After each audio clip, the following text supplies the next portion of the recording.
এবার আমাদের নিয়মিত আয়োজন দেশ জুড়ে নির্বাচনী হাওয়া।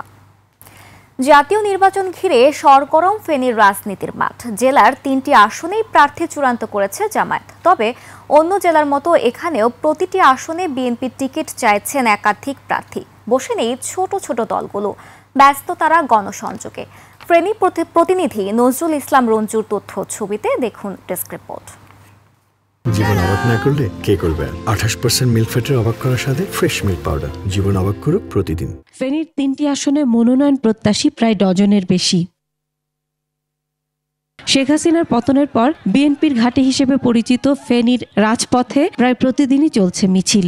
নির্বাচনের প্রস্তুতি নিচ্ছে রাজনৈতিক দলগুলো। ত্রয়োদশ জাতীয় সংসদ নির্বাচনের জন্য ঐক্যবদ্ধভাবে আছে এবং ফেনীর আপামর জনগণও মুখিয়ে আছে যে ত্রয়োদশ জাতীয় সংসদ নির্বাচনে ফেনীর মেয়ে খালেদা আমরা গর্বমোদের আলাদা আমাদের যে স্লোগান, এই স্লোগানকে ধারণ করে ফেনীর ৩টি আসনেই যাতে আমরা বিএনপিকে বিপুল ভোটে বিজয়ী করতে পারি সেই লক্ষ্যে আমরা কাজ করে যাচ্ছি। বসে নেই জামায়াতে ইসলামী, তারাও জোরে সোরে শুরু করেছে নির্বাচনী প্রচারণা। বাংলাদেশ জামাত ইসলামী ফেনী জেলা এই 3টি আসনে প্রতিটি কেন্দ্রে আমরা প্রস্তুত আছি।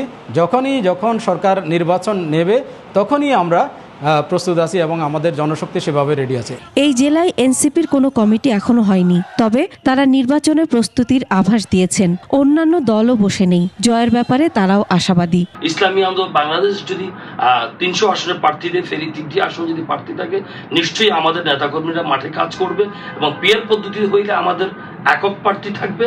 আর যৌথ যদি কোনো সমঝোতা হয়ে থাকে সেখানে যদি আমাদেরকে প্রার্থী উত্তোলন করতে বলা হয় আমরা প্রার্থী প্রত্যাহার করব।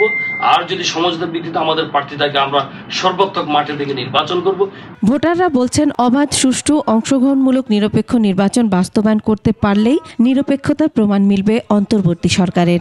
গ্রহণযোগ্য এবং সুস্থ নির্বাচন হোক, আমি আমার পছন্দের প্রার্থীকে আমি ভোট দিতে পারি। অন্তর্বর্তীকালীন সরকারের কাছে অতি দ্রুত সুষ্ঠু, নিরপেক্ষ এবং অংশগ্রহণমূলক নির্বাচন চাই। ফেনীতে মোট ভোটার সংখ্যা 12,37,497 জন।